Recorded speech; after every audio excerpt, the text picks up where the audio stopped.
चलिए, आज आपको एक ऐसी दुनिया में ले चलते हैं जो आसमान से बातें करती है। हिमाचल प्रदेश की स्पीति घाटी।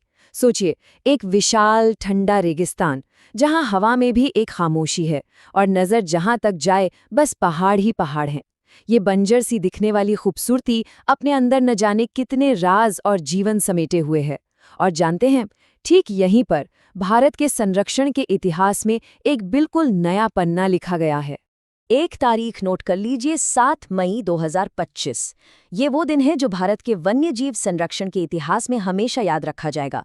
इसी दिन हिमाचल प्रदेश की सरकार ने सराप चू संरक्षण रिजर्व के गठन का ऐलान किया।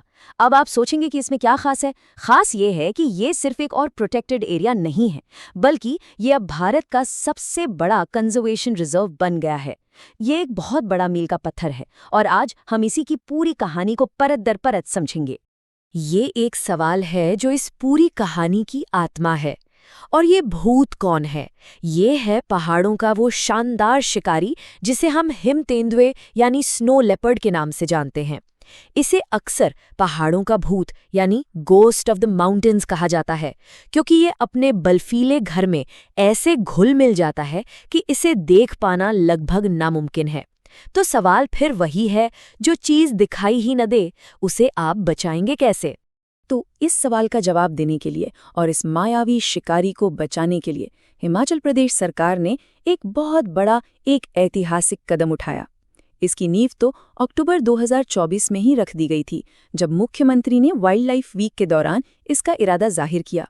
और फिर वो तारीख आई, 7 मई 2025, जब वाइल्ड लाइफ प्रोटेक्शन एक्ट 1972 के तहत तसारप चू को आधिकारिक तौर पर एक संरक्षण रिजर्व घोषित कर दिया गया। ये एक ऐसा फैसला था जो उस पूरे हिमालयी इकोसिस्टम का भविष्य तय करेगा। तो चलिए अब जरा इस नए साम्राज्य के नक्शे को देखते हैं। आखिर ये कितना बड़ा है, कहाँ है और क्यों इसकी लोकेशन इतनी ज्यादा खास है। आइए इस भूत के दायरे को जरा और करीब से समझते हैं। तसारप चू की सबसे बड़ी ताकत है इसकी स्ट्रेटेजिक लोकेशन। जरा इसके नक्शे को देखिए। इसके उत्तर में लगता है केंद्र शासित प्रदेश लद्दाख।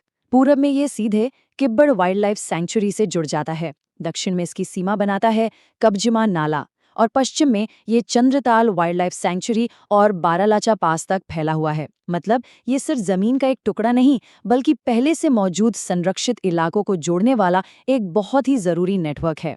और इसका साइज 1585 स्क्वायर किलोमीटर। अरे ये कोई छोटा मोटा इलाका नहीं है। आपको अंदाजा देने के लिए बताऊं, ये दिल्ली शहर के कुल एरिया से भी ज्यादा बड़ा है। अब आप समझ सकते हैं कि हम इसे बार बार एक साम्राज्य क्यों कह रहे हैं।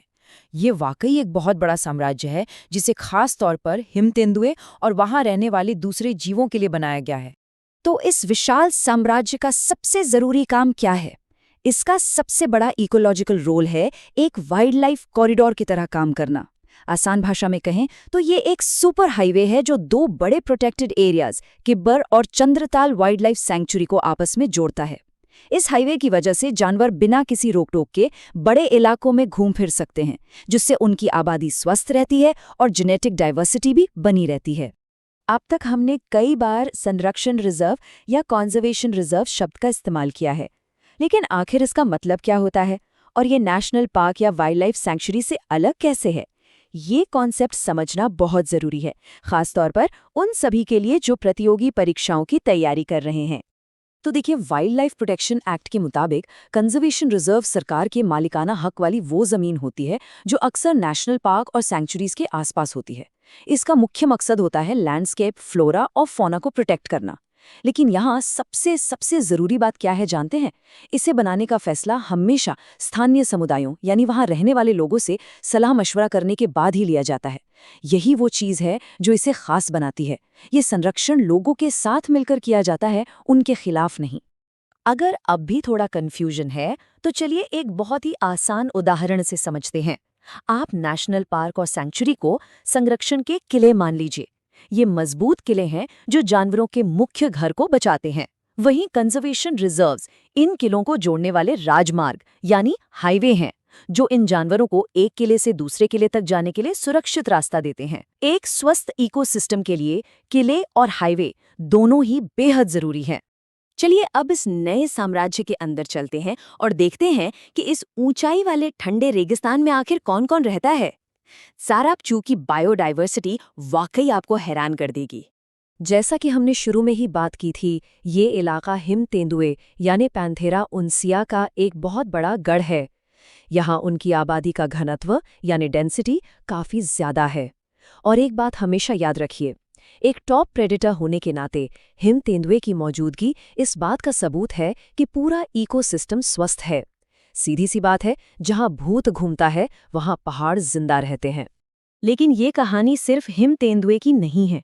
इस साम्राज्य में और भी कई शानदार जीव रहते हैं। जरा सोचिए, वहाँ चालाक तिब्बती भेड़िए घूमते हैं, चट्टानों पर बड़ी आसानी से चढ़ते हुए भारल यानी नीली भेड़ दिखती है, और साथ ही राजसी हिमालयन आइबेक्स भी। आसमान में उड़ते हुए रंग बिरंगे रोजफिंच और रहस्यमयी तिब्बती रेवन नजर आते हैं। ये वाकई एक जिंदा और धड़कता हुआ इकोसिस्टम है। देखिए, किसी भी संरक्षित इलाके की कामयाबी सिर्फ कानून बनाने या सीमाएं खींचने से तय नहीं होती। उसकी असली सफलता उन लोगों पर निर्भर करती है जो सदियों से वहां रहते आए हैं। और सारापचू की कहानी में असली हीरो वहां के स्थानीय समुदाय हैं। ये संरक्षण लोगों के लिए नहीं, बल्कि लोगों के द्वारा किया जा रहा है। और ये कोई खोखली बात नहीं है, इसे बाकायदा कानून में जगह दी गई है। देखें ये सिस्टम काम कैसे करता है। सबसे पहले नोटिफिकेशन जारी करने से पहले स्थानीय ग्राम पंचायतों से विस्तार से सलाह मशवरा किया गया। अब इस पूरे इलाके की देखरेख के लिए एक कंजर्वेशन रिजर्व मैनेजमेंट कमेटी यानी CRMC बनाई जाएगी। और सबसे ज़रूरी बात, इस कमेटी में स्थानीय पंचायतों के प्रतिनिधि भी शामिल होंगे ताकि फैसले लेने में उनकी आवाज़ सुनी जाए। मकसद बिल्कुल साफ है, स्थानीय लोगों की ज़रूरतों और वन्यजीव संरक्षण के बीच एक सही संतुलन बनाना। तो अंत में इस पूरी कहानी का निचोड़ क्या है? सारापचू सिर्फ एक और संरक्षित इलाका नहीं है, ये भविष्य के लिए एक मॉडल है, एक ऐसा ब्लूप्रिंट है जो हमें दिखाता है कि इंसान और वन्यजीव कैसे शांति से एक साथ रह सकते हैं।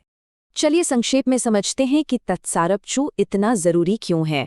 पहला, ये ट्रांस हिमालयी क्षेत्र में वन्यजीव संरक्षण को बहुत मजबूती देता है। दूसरा, ये इको टूरिज्म, ट्रैकिंग और फोटोग्राफी के जरिए स्थानीय लोगों के लिए रोजगार के नए मौके पैदा करेगा। तीसरा, ये वैज्ञानिक रिसर्च और बायोडाइवर्सिटी मॉनिटरिंग को बढ़ावा देगा। चौथा, ये कम्युनिटी लेड कंजर्वेशन यानी समुदाय आधारित संरक्षण का एक जीता जागता मॉडल है। और सबसे बढ़कर ये पहाड़ों के भूत और उसके पूरे घर के लिए एक सुरक्षित भविष्य सुनिश्चित करता है। तो हम इस पूरी कहानी से क्या सीख सकते हैं? आज जब दुनिया भर में इंसानों और जानवरों के बीच टकराव बढ़ रहा है, जंगली जगहें सिकुड़ रही हैं, ऐसे में क्या सारापचू का ये मॉडल हमें एक साथ मिलकर रहने का, एक साझा भविष्य बनाने का रास्ता दिखा सकता है? ये एक बड़ा सवाल है और इसका जवाब हमें उम्मीद की एक नई किरण दिखाता है। ये बताता है कि अगर हम चाहें तो एक बेहतर और संतुलित भविष्य बनाना मुमकिन है। अगर ये वीडियो आपको पसंद आया हो तो लाइक जरूर करें, शेयर करें उन दोस्तों के साथ जिन्हें UPSC, लॉ या जनरल नॉलेज की तैयारी करनी है। और हाँ, सब्सक्राइब करें। आप अपने सुझाव या सवाल नीचे कमेंट में लिख सकते हैं। UPSC एंड कॉम्पिटिटिव एग्जाम की गाइडेंस या मेंटरशिप के लिए संपर्क करें। Our contact information is given in description. धन्यवाद। मैं हूं कृणाल ठाकुर। मिलते हैं अगले भाग में। जय हिंद।